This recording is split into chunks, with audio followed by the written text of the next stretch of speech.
हाँ जी दोस्तों, कैसे हैं आप सब लोग। आई होप आप सब अच्छे होंगे। हम अपने ऑडिट के रिवीजन को आगे बढ़ाते हैं। एंड आज हम कौन से चैप्टर को रिवाइज करेंगे? रिपोर्टिंग, जिसमें सबसे पहला हमारा स्टैंडर्ड है ऐसे 700। आप लोग के दिमाग में आ रहा होगा कि मैम आपने हर रिवीजन तो अपने मॉड्यूल से कराए हैं, अब इसमें आप अपने नोट्स क्यों लेकर के आए हो? तो देखो, मैं वैसे तो आपको इससे ही कराने वाली थी, आपके मॉड्यूल से ही, बट इसमें मैं स्पेशली आज नोट्स क्यों लेकर के आई हूँ? बिकॉज देखो, चैप्टर थोड़ा सा बड़ा है ये। तो मैंने सोचा कि थोड़ा सा समरी फॉर्म में बच्चों को क्या है, कम पेजेस में सारी बातें लिख के दे देती हूँ, ताकि उन्हें इसे लास्ट टाइम में भी रिवाइज करना सिंपल रहेगा। एंड वो इसे फटाफट से इफेक्टिवली एंड एफिशिएंटली अपने कोर्स को खत्म कर पाएंगे। So for this chapter I have made my own notes. ऐसा नहीं है कि मैंने कुछ भी मॉड्यूल का छोड़ा है, सब कुछ मॉड्यूल का, मतलब इसमें पूरा सिर्फ मॉड्यूल ही है। मैंने कोई ना बाहर की चीजें इसमें उठाई है, ना मैंने इसमें से कुछ कट डाउन किया है। तो सब कुछ इसमें मॉड्यूल ही, आप बिल्कुल रेस्ट अश्योर हो सकते हो कि मॉड्यूल में इससे अलावा और कुछ भी लिखा हुआ होगा, सब कुछ मॉड्यूल का इसमें लिखा हुआ है। ठीक है, तो अब अपन अपना रिवीजन शुरू करते हैं। सबसे पहला स्टैंडर्ड कौन सा है? ऐसे 700। किस क्या है स्टैंडर्ड का नाम? Forming an opinion and reporting on the financial statements. ठीक है, तब शुरू शुरू करते हैं इसको। आइए देखते हैं। तो सबसे पहले क्या है? ऑब्जेक्टिव्स के बारे में बात कर लेते हैं। ऑब्जेक्टिव्स क्या है इसमें स्टैंडर्ड के? To form an opinion on financial statements based on evaluation of conclusions drawn from audit evidences obtained। अब आपको ध्यान हो तो देखो, हम जब भी ऑडिट प्रोसीजर्स की बात करते हैं तो उसमें कैसे होता है? सबसे पहले हम ऑडिटर क्या करते हैं? आरएपी लगाता है, ठीक है। उसके बाद लगाता है एफएपी, यानी वो ऑडिट प्रोसीजर्स लगा रहे हैं। एफएपी लगाने के बाद उसे क्या मिलते हैं? ऑडिट एविडेंसेस मिलते हैं, राइट। उन ऑडिट एविडेंसेस को फिर वो एनालाइज करता है, ठीक है।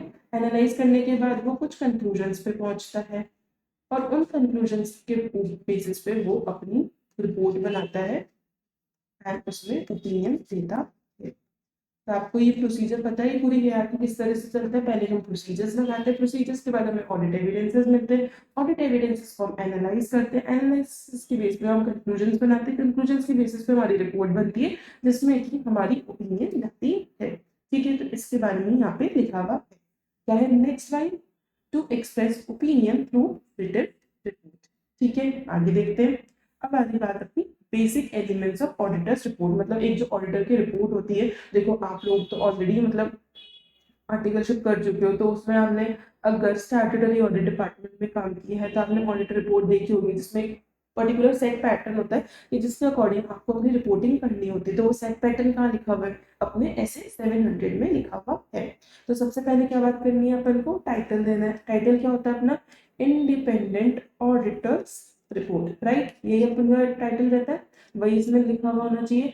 देन एड्रेसिंग, भाई हम किसको एड्रेस कर रहे हैं? जैसे हम नॉर्मली अपने मेंबर्स को एड्रेस करते हैं, अगर किसी रिपोर्ट में हम बोर्ड ऑफ डायरेक्टर्स को कर रहे हैं, मैनेजमेंट को कर रहे हैं, टीसीडब्ल्यूजी को कर रहे हैं, तो उसमें हम उस अकॉर्डिंगली अपना एड्रेस ही डालेंगे। देन नेक्स्ट पॉइंट क्या है? ऑडिटर्स का ओपिनियन, मतलब ऑडिटर का क्या ओपिनियन है, भाई उसने क्वालिफाइड ओपिनियन दी है, या फिर एडवर्स ओपिनियन दी है, डिस्क्लेमर ऑफ ओपिनियन दिया है, या फिर नॉर्मल ओपिनियन दी है, हमें उसके बारे में इसमें बताना होगा। क्या लिखना है इसमें अपन को? Identify entity whose financial statements have been audited. मतलब हम जब भी अपना ऑडिटर का ओपिनियन बनाते हैं तो उसमें हमें एक पैराग्राफ लिखना होता है, तो उस पैराग्राफ में हमें क्या क्या चीजें डालनी है उसके बारे में यहाँ पे लिखा हुआ है। तो देखो, मैं इसमें सोच रही हूँ कि आपको हाईलाइट करके दे देती हूँ, तो आपको थोड़ा सा ईजी रहेगा। तो सबसे पहले हमें क्या लिखना है? आइडेंटिफाई एंटिटी, मतलब किस कंपनी की हमने ऑडिट करी है उसका नाम लिखना है। फिर हमें क्या लिखना है? कि हमने फाइनेंशियल स्टेटमेंट्स की ऑडिट करी है। State that financial statements have been audited. Then identify title of each statement. Title क्या हो गया, जिसमें यहाँ पे लिख भी देती हूँ क्या क्या अपने फाइनेंशियल स्टेटमेंट्स में आता है। एक अपना P&L आता है, एक अपनी बैलेंस शीट आती है, एक अपने नोट्स आते हैं, एंड एक अपने कैश फ्लो भी आते हैं जिन कंपनीज से एप्लीकेबिलिटी होती है। तो ये अपने बेसिक हमने 4 एलिमेंट्स होते हैं जो कि हमारे हर फाइनेंशियल स्टेटमेंट में अपन को देखने को मिलते हैं। तो उसी के बारे में यहाँ पे लिखा हुआ है कि आपको उनका टाइटल लिखना है। टाइटल क्या है? यही है, statement of P&L, balance sheet, notes to accounts and cash flow statement. Next आगे चलते हैं। Refer to notes including summary of accounting policies. यहाँ पे क्या बोल रहे हैं कि देखो, आपने ये सब चीजें इंक्लूड कर ली, लेकिन अपन एक अलग से सिग्निफिकेंट अकाउंटिंग पॉलिसीज की भी नोट्स बनाते हैं जिसमें अपने पूरे 10-15 पॉइंट मतलब जितने भी होने चाहिए उतने होते हैं, जिसमें अपन पीपीई की बात करते हैं, इन्वेंट्री की बात करते हैं कि उनके वैल्यूएशन कैसे हुए हैं, और अगर कोई इन्वेस्टमेंट होते हैं तो उनके बारे में भी लिखा हुआ होता है कि उसकी वैल्यूएशन कैसे हुई, मतलब जो भी ट्रीटमेंट हम कंपनी में कर रहे हैं एज पर दी एप्लीकेबल एफआरएफ उनके बारे में सिग्निफिकेंट अकाउंटिंग पॉलिसीज में लिखा हुआ होता है। ठीक है, नेक्स्ट पॉइंट में क्या दे रखा है, specified date and period covered by each financial statements, ये चीज अपने में लिखी हुई होती है। फॉर सपोज अगर मैं आज ऑडिट कर रही हूँ फाइनेंशियल ईयर 24-25 की, तो उसमें अगर मैं रिपोर्ट बनाऊंगी तो मैं क्या लिखूंगी कि मेरा पीरियड क्या था, from 1st April 24 to 31st March 25। तो इस तरह से हमें डेट एंड पीरियड भी लिखना होता है। मतलब हम जब अपनी ओपिनियन लिख रहे हैं कि हमारी क्वालिफाइड है, मॉडिफाइड है, जो भी ओपिनियन है उसके साथ हमें ये सारे पॉइंट्स भी लिखने होते हैं। ठीक है, आगे देखते हैं अपन।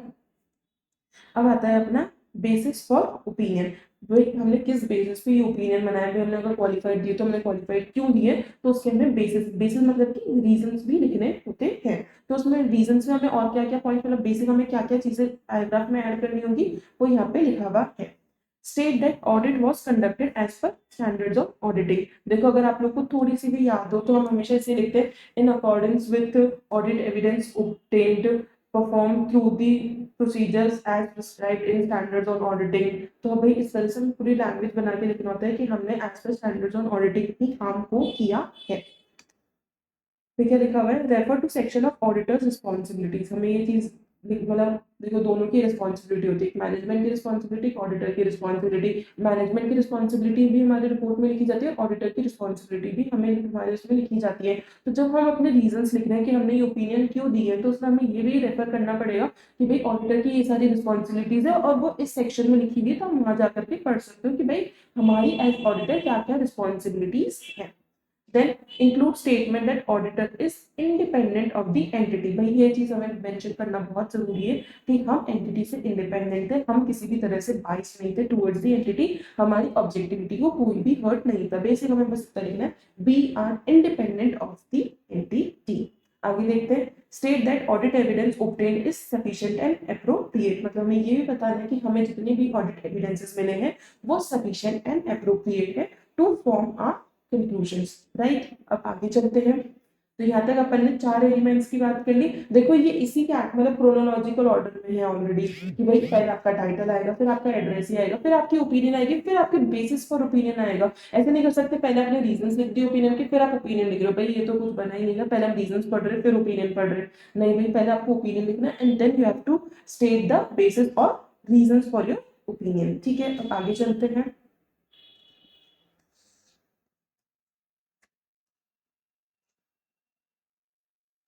अब अपना पैराग्राफ आ गया गोइंग कंसर्न का। गोइंग कंसर्न के बारे में क्या होता है कि भाई हर साल एंटिटी को अपना एक असेसमेंट करना होता है, ऑडिटर को भी करना होता है, मैनेजमेंट को भी करना होता है कि भाई आज इस पॉइंट पे खड़े होकर के अगर मैं देखूं तो कंपनी के जो एक साल में जो भी लाइबिलिटीज आएंगी या फिर जो आज as on the current date उसकी जो लाइबिलिटीज है, क्या कंपनी उन्हें पे ऑफ कर पाएगी, क्या अपना जो रेगुलर टाइप से वो बिजनेस चला रही है, क्या उसे वो साल भर तक मतलब देखो उसमें एक साल की वो है कि आपको एक साल की मतलब वो फोरकास्ट करना होता है कि भाई एक साल में कंपनी ऐसा तो नहीं है कि उस अपनी लाइबिलिटीज पे ऑफ नहीं कर पाएगी, वो बिजनेस नहीं चला पाएगी, उसका बिजनेस बंद हो जाएगा। तो हमें ये एक साल की फोरकास्ट करनी होती है कि भाई कंपनी अपने आप को चला पाएगी या नहीं चला पाएगी। तो इसमें क्या क्या चीजें दे रखी है अपन देख लेते हैं। सबसे पहले क्या है, use of going concern basis of accounting is inappropriate, मतलब यहाँ पे बोलना चाह रहे हैं कि भाई कंपनी गोइंग कंसर्न नहीं है और जो गोइंग कंसर्न के बेसिस पे आपने अपने फाइनेंशियल स्टेटमेंट बनाए हैं वो गलत है। देखो जब गोइंग कंसर्न के बेसिस पे अपने फाइनेंशियल स्टेटमेंट्स बनते हैं तो वो बनते हैं हिस्टोरिकल कॉस्ट मेथड पे, लेकिन जब आपकी गोइंग कंसर्न नहीं है मतलब आपकी कंपनी जल्दी बंद होने वाली है तो वो कौन से फाइनेंशियल स्टेटमेंट बनते हैं, अपने रियलाइजेशन मेथड के बेसिस पे बनते हैं, यानी आपकी आज करंट में वैल्यू क्या है, आपके एसेट्स की, आपकी लायबिलिटीज की, वो अमाउंट्स आपके आते हैं। और जब गोइंग कंसर्न होते हो तब आपके वो हिस्टोरिकल उस पर आते हैं कि आपने जब ये असेट्स खरीदी थी या जब आपने ये लायबिलिटीज इनकर करी थी तब इनकी वैल्यू क्या थी। ठीक है, तो सबसे पहले क्या है कि हमने अगर हिस्टोरिकल कॉस्ट यानी गोइंग कंसर्न के बेसिस पे हमने फाइनेंशियल स्टेटमेंट्स बनाए हैं तो वो इनएप्रोप्रिएट है, तो उस केस में हमें क्या देनी होगी, एडवर्स ओपिनियन देनी होगी। ठीक है, नेक्स्ट पॉइंट क्या है, use of going concern basis of accounting is appropriate but a material uncertainty exist. देखो अगर मैं आज के दौर में बात करूं तो गोइंग कंसर्न तो है, बट ये कि केस चल रहा है, उस केस के तौर पर हमें ऐसा लग रहा है कि अगर ये केस कंपनी हार गई तो इसकी जो पेनल्टी है इसको पे करते करते तो कंपनी का दिवालिया निकल जाएगा। तो अगर हमें ऐसा लग रहा है कि आज वैसे तो वो गोइंग कंसर्न है, बट इसमें एक मटेरियल अनसर्टेनिटी है जिसकी बेसिस पे ये हो सकता है कि कंपनी बंद हो जाए। तो ऐसे केस में क्या है, adequate disclosure of material uncertainty is made in the financial statements। या तो हमारी जो भी material uncertainty यानी इस मतलब केस के बारे में हमने पूरी तरीके से हमने एफएस में बता दिया है। हाँ जी, तो मैं क्या बात कर रही थी आप लोगों के साथ कि अगर उसने एडिक्वेट डिस्क्लोजर अपने फाइनेंशियल स्टेटमेंट्स में दिया है उस मटेरियल अनसर्टेनिटी का, तो उस केस में हमें अनमॉडिफाइड ओपिनियन ही देनी है, बट उसमें एक सेपरेट सेक्शन जाएगा, उस सेक्शन का नाम क्या है, material uncertainty related to going concern. यानी कौन सा पैरा जाएगा, मूर्ख पैरा जाएगा, MURG पैरा जाने वाला है, जिसमें हम बताएंगे कि देखो वैसे तो हमारा गोइंग कंसर्न है अभी, लेकिन एक ये मटेरियल अनसर्टेनिटी है जिसके बेसिस पे हमारी कंपनी जल्दी बंद हो सकती है। ठीक है, नेक्स्ट क्या है, अगर हमने एडिक्वेट डिस्क्लोजर नहीं किया है तो ऐसे केस में हम या तो क्वालिफाइड ओपिनियन देंगे या एडवर्स ओपिनियन देंगे and mention it in the basis of opinion paragraph. मतलब या तो हम बेस क्वालिफाइड ओपिनियन देंगे, एडवर्स ओपिनियन देंगे। क्वालिफाइड किस केस में देंगे, या जब वो मटेरियल तो है बट परवेजिव नहीं है, एडवर्स कर देंगे जब वो मटेरियल भी है और परवेजिव भी है। जनरली इसमें एडवर्स ओपिनियन ही जाती है बिकॉज भाई कंपनी बंद होने वाली चीज के बारे में बात हो रही है तो परवेजिव ही होता है, तो इसलिए जनरली एडवर्स आती है, बट इसमें दोनों लिखा है तो हमें दोनों ही पढ़ने। आगे क्या है, मैनेजमेंट अनविलिंग टू मेक और एक्सटेंड इट्स असेसमेंट। देखो अभी मैंने आपको शुरुआत में भी ये चीज बताई थी कि जब गोइंग कंसर्न के असेसमेंट की बात आती है तो वो चीज ऑडिटर भी करता है, मैनेजमेंट भी करता है। पहले मैनेजमेंट करता है, मैनेजमेंट अपनी रिपोर्ट ऑडिटर को देता है, उसके बेसिस पे ऑडिटर अपना इवैल्यूएशन करता है।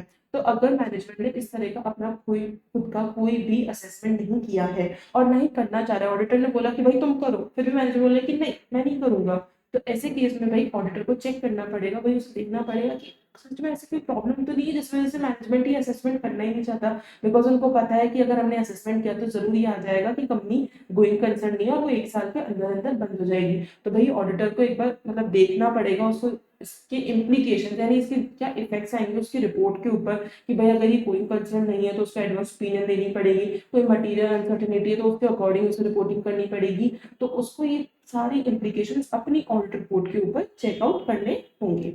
Consider the implications on audit report. ठीक है, समझ में आया, आगे बढ़ते हैं। हाँ जी, अब नेक्स्ट पैरा क्या आएगा अपना, क्या पैरा आएगा की ऑडिट मैटर पैराग्राफ। इसका ऐसे कौन सा है, ऐसे 701, ये अपन ऐसे 70 में इसकी बात करेंगे। देन अदर इन्फॉर्मेशन, ये भी ऐसे 720 में अपन इसके बारे में बात करेंगे। नाउ अपना आ गया रिस्पॉन्सिबिलिटी, सबसे पहले किसकी रिस्पॉन्सिबिलिटीज आई, मैनेजमेंट की रिस्पॉन्सिबिलिटीज, इसके बारे में बात करते हैं। तो क्या है सबसे पहला, preparing financial statements as per applicable FRM. यानी ऑडिटर की रिस्पॉन्सिबिलिटी उन्हें चेक करना होता है, उन्हें इवेल्युएट करना होता है, लेकिन फाइनेंशियल स्टेटमेंट्स बनाने की रिस्पॉन्सिबिलिटी हमेशा मैनेजमेंट की होती है। Then design, implementation and maintenance of internal controls for preparation of financial statements that are free from material misstatement due to fraud or error। मतलब हमें देखो हम फाइनेंशियल स्टेटमेंट भी बनाएंगे और हमें अपने इंटरनल कंट्रोल्स डिजाइन भी करने हैं, उनको इम्प्लीमेंट भी करना है और उन्हें मेंटेन भी करना है। देखो इंटरनल कंट्रोल्स चेक कौन करेगा, ऑडिटर चेक करेगा कि भाई ढंग से लग रहे हैं, इफेक्टिवली काम कर रहे हैं नहीं कर रहे हैं, लेकिन उन्हें बनाना, उन्हें इम्प्लीमेंट करना, मेंटेन करना किसकी रिस्पॉन्सिबिलिटी होगी, मैनेजमेंट की रिस्पॉन्सिबिलिटी होगी। Then assessing entities ability to continue as a going concern, ये उसी के बारे में बात हो गया, मैनेजमेंट के असेसमेंट के बारे में about the appropriateness of going concern, right. आगे चलते हैं, अब आगे बात अपने ऑडिटर की रिस्पॉन्सिबिलिटीज की। देखो ये जो मैंने आपको पीडीएफ है ना, ये पीडीएफ में मैंने कहीं पे भी हाईलाइटिंग नहीं की थी बिकॉज आई जस्ट वांट कि ये हाईलाइटिंग आप खुद करो। अभी आप मेरे साथ साथ अगर इस पीडीएफ का प्रिंट आउट ले लोगे और उस पीडीएफ में आप साथ साथ मेरे साथ हाईलाइटिंग करते हुए चलोगे, जो भी बॉक्स है वो बनाते हुए चलोगे, तो वो जो आपकी खुद की मार्किंग होगी वो आपको ज्यादा बेनिफिशियल होगी at this point of time. तो आई जस्ट वांट कि ये सारी मार्किंग आप खुद करो, इसलिए मैंने खुद से कुछ करके नहीं दिए, बट स्टिल अगर आप लोग बोलोगे, आप लोगों की तरफ से मैसेजेस आएंगे कि नहीं मैम आप खुद से हमें सारी हाईलाइटिंग करके दे दो, तो मैं आपको खुद से सारी हाईलाइटिंग करके दे दूंगी। ठीक है, तो अपने आगे चलते हैं। आगे अपना ऑडिटर की रिस्पॉन्सिबिलिटीज। ऑडिटर की रिस्पॉन्सिबिलिटीज अब 3 सेक्शंस में गिवन है, अपन तीनों सेक्शंस को एक बार देखने वाले हैं। तो फर्स्ट सेक्शन क्या है, उसमें ऑडिटर को क्या रिपोर्ट करना होगा। सबसे पहले तो उसके ऑब्जेक्टिव्स आएंगे। ऑब्जेक्टिव्स में क्या लिखेगा वो, to obtain reasonable assurance about whether financial statements are free from material misstatement, यानी वो रीजनेबल अश्योरेंस देगा, ठीक है, कि उसके फाइनेंशियल स्टेटमेंट जो है वो फ्री फ्रॉम मटेरियल मिसस्टेटमेंट है। एंड क्या इशू करेगा, ऑडिट रिपोर्ट इशू करेगा। उसके बाद वो इसमें और लिखेगा, भाई यहाँ पे उसने लिख तो दिया रीजनेबल अश्योरेंस, बट ये रीजनेबल अश्योरेंस में क्या लिखेगा वो, कि भाई रीजनेबल अश्योरेंस जो है ना वो हाई लेवल ऑफ मतलब अश्योरेंस है, लेकिन उसे हम गारंटी नहीं कह सकते हैं। देखो हम रीजनेबल अश्योरेंस में कह सकते हैं कि मैंने 80% चीजों को चेक कर लिया, 80% चीजों को चेक करने के बाद मैं कह सकता हूँ कि इनमें कोई गलती नहीं है। लेकिन व्हाट अबाउट 20%, भाई 20% देखो जो उसके आइटम्स थे वो छोटे थे, मेरी मटेरियलिटी से नीचे थे। यानी देखो हम जब भी ऑडिट करते हैं हमें एक मटेरियलिटी सेट करनी होती है कि इससे ऊपर के अमाउंट्स में सारे चेक करूंगी, लेकिन इससे नीचे के अमाउंट्स में चेक करने वाली नहीं हूँ, बिकॉज ऑडिट में एक टाइम लिमिटेशन भी होता है। तो देखो मैं ये कह सकती हूँ कि मैंने 80% चीजें चेक करी है, वो एकदम सही है। अब 20% मटेरियल नहीं थे, अब उनमें कुछ प्रॉब्लम हो सकती है। तो यहाँ पे क्या, मैं गारंटी नहीं दे रही हूँ कि सब कुछ ठीक है, मैं यहाँ पे रीजनेबली आपको अश्योर कर रही हूँ क्या कि मोटा माटी चीजें सब सही है, लेकिन कुछ छोटी मोटी गलतियां आपके में हो सकती हैं। यानी रीजनेबल अश्योरेंस हमारा हाई लेवल ऑफ अश्योरेंस है, बट वो 100% गारंटी नहीं है। ठीक है, आगे चलते हैं। State that material misstatement can arise from fraud और error and they may be material. मतलब एक सिंपल सी बात है, मटेरियल मिसस्टेटमेंट में दो तरह के होते हैं, एक तो फ्रॉड से होते हैं, एक एरर से होते हैं, और वो दोनों के दोनों मटेरियल भी हो सकते हैं। आगे चले हम नेक्स्ट सेक्शन की बात करते हैं। अब नेक्स्ट सेक्शन की बात करते हैं। This section of the auditor's report shall further state to exercise professional judgment and maintain professional scepticism throughout the audit as per standards of auditing. यानी मैंने professional judgment and under professional scepticism maintain किया है throughout the audit. To describe an audit by stating that the auditor's responsibilities are, अब उसमें अपन auditor की responsibility के बारे में फर्दर बात कर रहे हैं। To identify and assess the ROMM of financial statements, to obtain an understanding of internal control, to evaluate the appropriateness of accounting policies used, reasonableness of accounting estimates, and the disclosures in the financial statements, to conclude appropriateness of going concern, to evaluate overall presentation structure and content of financial statements। तो हमें क्या क्या चीजें check करनी होती है, क्या क्या चीजें करनी होती है, एंड हमारी क्या क्या रिस्पॉन्सिबिलिटीज होती है। तो सबसे पहले क्या लिखा हुआ है, to identify and assess ROMM, to obtain an understanding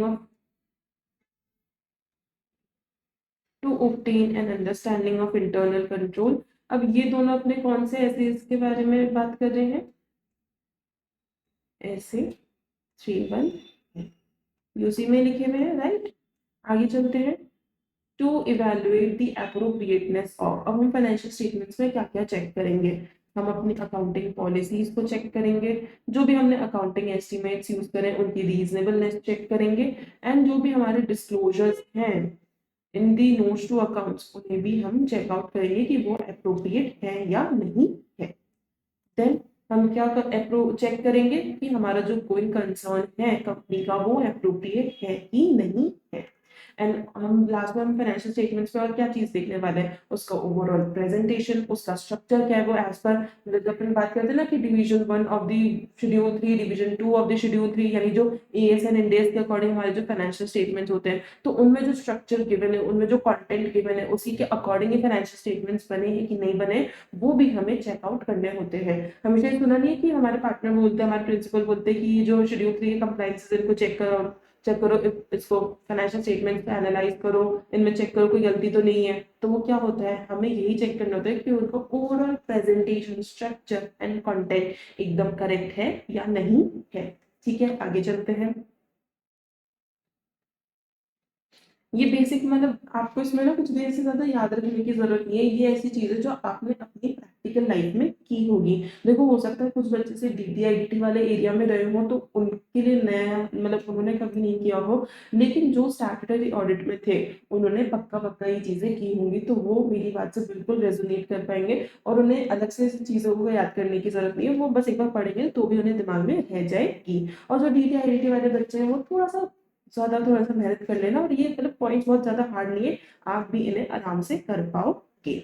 आगे चलते हैं अपना लास्ट पॉइंट क्या है, to describe auditor's responsibility in a group audit as per SA 600। SA 600 अपन ने कर लिया, अगर अभी तक भी आपने उसको रिवाइज नहीं किया है तो प्ले लिस्ट से जाकर आप उसको रिवीजन कर सकते हो, बहुत ही कम टाइम में अपन ने उसे अच्छे से डिटेल में रिवाइज किया था।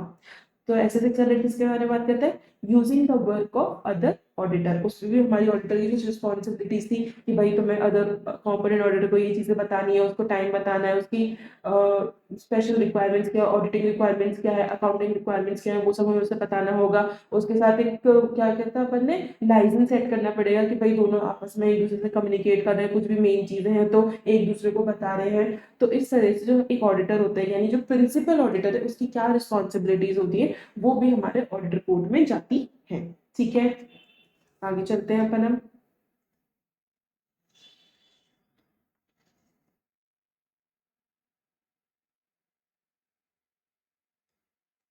हम्म, अब ये आ गया अपना third section about the auditor's responsibilities. अब इसमें क्या क्या लिखा हुआ है, state that auditor communicates with TCWG regarding, अब आप लोग को अभी अपन ने किए से रिवाइज बट फिर भी मैं यहाँ लिख देती हूँ, ये सारे वो पॉइंट्स हैं जो हमारे ऐसे 260 में लिखे हुए हैं, कम्युनिकेटिंग विद टीसीडब्ल्यूजी। ठीक है, तो उसी के पॉइंट्स हैं यहाँ पे, क्या क्या पॉइंट्स लिखे हुए हैं यहाँ पे, plan scope and timing of audit हम टीसीडब्ल्यूजी के बताएंगे, सिग्निफिकेंट ऑडिट फाइंडिंग हम टीसीडब्ल्यूजी को बताएंगे, और अगर हमारे जो इंटरनल कंट्रोल है उसमें कुछ सिग्निफिकेंट डेफिशिएंसीज हैं तो वो भी हम अपने टीसीडब्ल्यूजी को बताएंगे। ये अगर आपको स्पेशली पॉइंट याद हो तो हम ये जो डेफिशिएंसीज इन इंटरनल कंट्रोल्स होता है ये हम अपने ऐसे 265 में भी जाकर के कम्युनिकेट करते हैं। जब उसका क्या है, communicating significant deficiencies in internal control to TCWG. ठीक है, आगे चलते हैं अपन हम, क्या लिखा हुआ है हम next, state that auditor provides TCWG with a statement that the auditor has.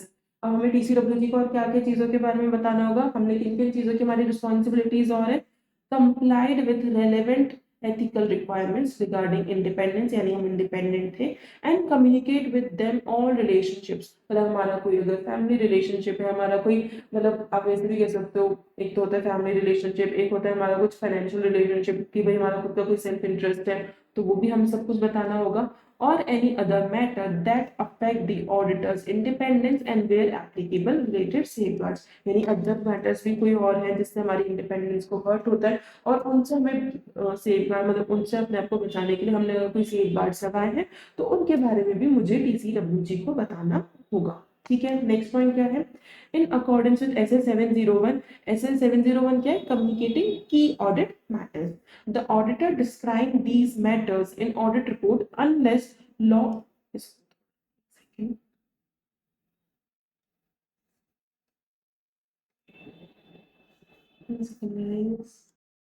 हाँ जी, लास्ट पॉइंट में क्या लिखा हुआ है अपने पास, in accordance with SA 701, the auditor described these matters in audit report unless law and regulation precludes public disclosure on such matter about the matter। ये क्या बोलना चाह रहे हैं कि आपको जो भी आपके ऐसे 701 के मैटर्स होते हैं वो उनको डिस्क्लोज करना होता है ऑडिट रिपोर्ट, बट अगर आप पे जो भी लॉज एंड रेगुलेशन एप्लीकेबल हो रहे हैं वो आपको बोलते हैं कि नहीं नहीं करने हैं, तो ऐसे केस में आपको उन्हें डिस्क्लोज नहीं करना है।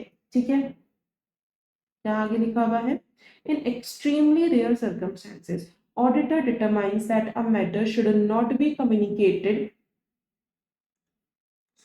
in the audit report because the adverse consequence of doing so would reasonably be expected to outweigh the public interest benefits of such communication। मतलब यहाँ पे ये बोलना चाह रहे हैं कि आपके जो भी ऑडिट मैटर्स हैं वो आपको अपनी ऑडिट रिपोर्ट में नहीं बताने हैं। उसके दो रीजन है। पहला रीजन तो क्या है कि आपके जो भी लॉज एंड रेगुलेशन है उन्होंने मना किया हो, और दूसरा रीजन ये है कि अगर आप पब्लिक डिस्क्लोजर करोगे तो ऐसे केस में जो भी आप पे एडवर्स इम्पैक्ट्स आएंगे वो आपके बेनिफिट से अगर ज्यादा हो रहे हैं तो ऐसे केस में आपको ये डिस्क्लोजर, ये कम्युनिकेशन नहीं करना है। देखो अब ये इसका एग्जांपल आज तक मैंने भी ढूंढा, मुझे मिला नहीं है, तो बस अपन को इसमें पढ़ के रख लेना है कि अगर आपके एडवर्स इम्पैक्ट ज्यादा है अबाउट द डिस्क्लोजर तो ऐसे केस में आपको नहीं इसकी रिपोर्टिंग करनी है, इसको डिस्क्लोज नहीं करना है इन योर ऑडिट रिपोर्ट। ठीक है, आगे चलते हैं अपन। अब देखो इस वाले पॉइंट को मैं आप लोग को सजेस्ट करूंगी, इसको आप स्पेशली मार्क करके रख लो, बिकॉज ये बेसिकली आपके ऐसे 701 से है, बट ये यहाँ पे अपन डिस्क्लोजर्स की बात कर रहे थे, ऑडिटर की रिस्पॉन्सिबिलिटी की, तो मैंने आपको यहाँ पे साथ साथ ही पढ़ा दिया, बट ये आपके ऐसे 701 के लिए भी आपको याद रखने की जरूरत है बिकॉज इस पे क्वेश्चन बन जाते हैं। ठीक है, आगे चलते हैं अपन। अब अपना नेक्स्ट पैरा आ गया। देखो अभी तक अपन ने क्या क्या पैरा पढ़ लिया, पहले अपन ने टाइटल पढ़ लिया, फिर अपन ने एड्रेस भी पढ़ लिया, उसके बाद अपन ने ओपिनियन पढ़ लिया, फिर अपन ने बेसिस ऑफ ओपिनियन पढ़ लिया, बेसिस ऑफ ओपिनियन के बाद क्या पढ़ा अपन ने, कैंप पैरा पढ़ लिया।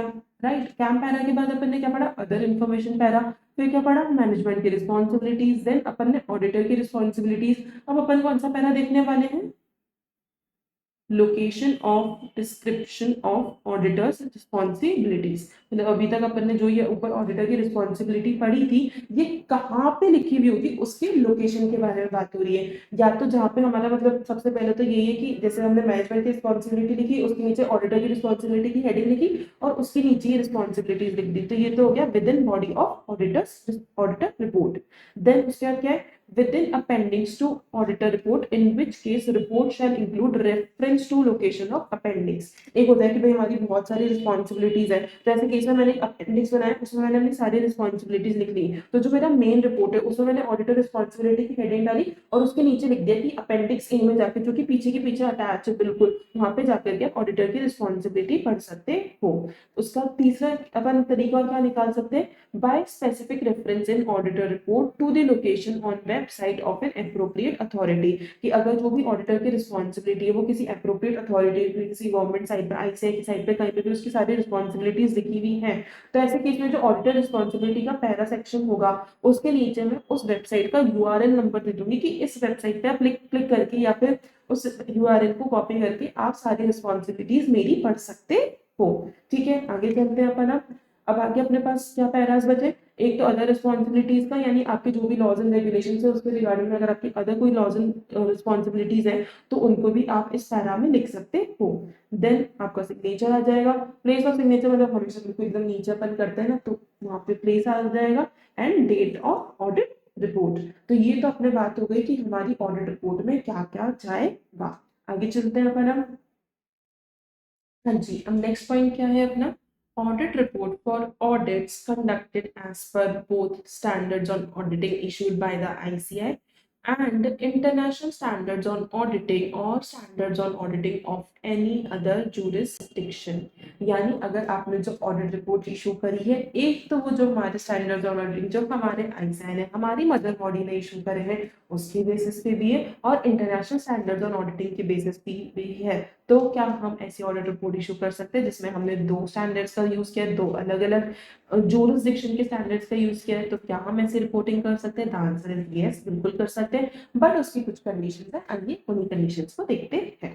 क्या लिखा हुआ है यहाँ पे, an auditor may be required to conduct an audit in accordance with, in addition to standards on auditing issued by ICI, the international standards on auditing or auditing standards of any other jurisdiction. If this is the case, audit report may refer to standard or auditing in addition to international standards on auditing or auditing standards of any other jurisdiction, but the auditor shall do so only if, मतलब हम दोनों standards को refer करेंगे, but ऐसा auditor को जब ही करना है, कब करना है, there is no conflict between requirements in international standards on auditing or standard of auditing of other jurisdiction and those in standards on auditing that would lead the auditor to form a different opinion or not to include an EOM or OM para that in the particular circumstances is required by the ISAs। ये यहाँ पे बोलना चाह रहे हैं कि दोनों standards के बीच में कोई भी कंफ्लिक्ट नहीं होना चाहिए in relation to forming a different opinion. भाई मेरा स्टैंडर्ड्स यानी आईसीआई के स्टैंडर्ड्स क्या बोल रहे हैं कि भाई यहाँ पे मॉडिफाइड ओपिनियन आनी चाहिए, बट हमारे जो अदर इंटरनेशनल स्टैंडर्ड्स है वो क्या बोल रहे हैं कि भाई यहाँ पे तो अनक्वालिफाइड ओपिनियन एकदम नॉर्मल रिपोर्टिंग होनी चाहिए। तो भाई यहाँ पे तो कॉन्फ्लिक्ट हो गया ओपिनियन को लेकर के। दूसरा यहाँ पे आपकी ईओएम या ओम पैरा को लेके भी झगड़े नहीं होने चाहिए कि भाई इंटरनेट मतलब जो आपके स्टैंडर्ड्स और ऑडिटिंग है आईसीआई के स्टैंडर्ड्स है वो तो बोल रहे हैं कि यहाँ पे ईओएम या ओम पैरा आना चाहिए, बट हमारे जो अदर इंटरनेशनल स्टैंडर्ड्स हैं वो बोल रहे हैं कि यहाँ पे कुछ भी इस तरह की चीज डालने की जरूरत नहीं है। तो ऐसे कोई भी आपके बीच में कॉन्फ्लिक्ट्स नहीं होने चाहिए। अगर ये कॉन्फ्लिक्ट्स नहीं है तो आप दोनों को रेफर कर सकते हो, लेकिन अगर इस तरह के कॉन्फ्लिक्ट्स हैं तो आप रेफर नहीं कर सकते हो। क्या लिखा हुआ है आगे? व्हेन, ये तो बात हो गई कि आप इनको रेफर करना है कि नहीं करना है। आगे क्या लिखा हुआ है? When audit report refers to both, मतलब ठीक है आपको कोई कॉन्फ्लिक्ट नहीं है और आप दोनों स्टैंडर्ड्स को रेफर कर रहे हो, तो ऐसे केस में when audit report refers to both international standards or auditing standards of specific jurisdiction and essays issued by the ICAI, an audit report shall clearly identify the sum the same including jurisdiction of origin of other auditing standards। यानी आप जब दोनों को refer कर रहे हो तो देखो स्टैंडर्ड्स ऑन ऑडिटिंग का तो पता है कि आईसीआई ने दिए हैं, लेकिन जो इंटरनेशनल स्टैंडर्ड्स है उस केस में आपको जुरिस्डिक्शन लिखना पड़ेगा कि इनका ओरिजिन कहाँ से, भाई कहाँ से उग के आए हो तुम, कहाँ से आपका देश क्या है, बॉडी ने आपको ओरिजिनेट किया है, तो उस जुरिस्डिक्शन को आपको लिखना होगा। ठीक है, आगे चलते हैं अपन। अब आ गया अपना supplementary information presented in the financial, presented with the financial statements. देखो जो अपने फाइनेंशियल स्टेटमेंट्स होते हैं उसकी तो पूरी रिपोर्ट अपन बनाते हैं बिकॉज उसकी पूरी ऑडिट हमने की होती है, तो उसमें तो हमारा कंट्रोल होता है, उसके अकॉर्डिंग हम रिपोर्टिंग करते हैं। बट हमारे जो फाइनेंशियल स्टेटमेंट्स है उसमें मतलब जब हम एनुअल रिपोर्ट बनाते हैं तो एनुअल रिपोर्ट में हमारी फाइनेंशियल स्टेटमेंट्स भी होते हैं। अब फाइनेंशियल स्टेटमेंट्स के साथ ही हमारे कुछ सप्लीमेंट्री इन्फॉर्मेशन भी हमारे मैनेजमेंट ने दे रखी है, जिसको एक बार के लिए देख के ऐसा लग रहा है यूजर्स को, मतलब यूजर्स को ऐसा लगेगा कि ये जो फाइनेंशियल स्टेटमेंट्स है इसी के साथ ये सप्लीमेंट्री इन्फॉर्मेशन है और इसकी ऑडिट हमारे ऑडिटर ने की होगी, तो मतलब ये करेक्ट होंगे। अगर मतलब इसके बारे में कुछ रिपोर्ट में स्पेसिफिकली लिखा हुआ भी नहीं है तो यानी एकदम करेक्ट हो गए, तो भाई ऑडिटर तो बोलेगा कि भाई मैंने इसको देखा भी नहीं है और तुम लोगों ने ये मान लिया कि एकदम करेक्ट होगा, क्योंकि तुम लोग को ऐसा लग रहा है कि फाइनेंशियल स्टेटमेंट्स के साथ तो इसकी ऑडिट मैंने की होगी। भाई ऐसा नहीं है, तो इसके बारे में स्पेसिफिकली आपको मेंशन करना होगा कि भाई इसकी ऑडिट मैंने नहीं की है, तो वो चीज यहाँ पे लिखी भी है। क्या है यहाँ पे? If supplementary information is not required by applicable FRF, मतलब अगर जो आपके एफआरएफ है, जो भी आप पे ए सकते हैं, इन दे सकते हैं, उसके अकॉर्डिंग आपको ये सप्लीमेंट्री इन्फॉर्मेशन नहीं चाहिए, लेकिन मैनेजमेंट को लगता है कि फॉर बेटर अंडरस्टैंडिंग ये देना चाहिए तो आप दे सकते हो। when it is an integral part of financial statement, ऐसा shall be covered by auditor's opinion। देखो अगर आपकी जो सप्लीमेंट्री इन्फॉर्मेशन है वो मैनेजमेंट को लग रहा है कि यूजर्स अंडरस्टैंडिंग के लिए जरूरी है और बहुत ऐसे इंटीग्रल पार्ट है कि भाई फाइनेंशियल स्टेटमेंट्स की जो फिगर्स है, जो उसमें अमाउंट्स आ रहे हैं, उससे कहीं ना कहीं ये जो सप्लीमेंट्री इन्फॉर्मेशन है ये रिलेटेड है, तो ऐसे केस में ऑडिटर की ओपिनियन उस सप्लीमेंट्री इन्फॉर्मेशन पे भी होनी चाहिए, यानी ऑडिटर उस सप्लीमेंट्री इन्फॉर्मेशन की भी ऑडिट को करेगा, ऑडिट कर लेगा, उसके बाद उसमें ओपिनियन दे रहता है, सब कुछ इंक्लूडेड ही है ना, तो उसमें कोई प्रॉब्लम नहीं है।